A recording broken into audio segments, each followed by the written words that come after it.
ఏంటంటే ఏం చేస్తున్నారేంటి? ఏంటి మధ్యాహ్నం వచ్చారని చెప్పి అనుకుంటున్నారా? ఏమీ లేదండి, మిమ్మల్ని కలుద్దామని చెప్పి. అవును కానండి, ఒక విషయం అడగడం మర్చిపోయాను. కొంతమంది ఏంటి మీ ఓన్ వాయిసేనా ఇంత ఫాస్ట్‌గా ఎలా మాట్లాడుతున్నారు అని అంటున్నారండి. ఇంకొందరేమో మీ ఓన్ వాయిస్‌తో మాట్లాడొచ్చు కదా, లేకపోతే ఛానల్ ఆపేయొచ్చు కదా అంటున్నారండి. నా సొంత వాయిసేనండి బాబు. ఏం అద్దెకి తెచ్చుకున్నారేంటి మీరు ఎప్పుడైనా? అలా తెచ్చుకుంటే నాకు చెప్పడం మర్చిపోకండి. హలో అందరికీ, ఎలా ఉన్నారు? అందరూ బాగున్నారా?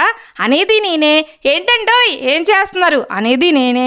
జనించు ప్రతి శిశుగలమున పలికిన జీవననాద తరంగం, చేతన పొందిన స్పందన ధ్వనించు హృదయ మృదంగధ్వానం, అనాది రాగం ఆది తాళమున అనంత జీవన వాహినిగా సాగిన సృష్టి విలాసమునే విరించిన వినపించితివి ఈ కవానం.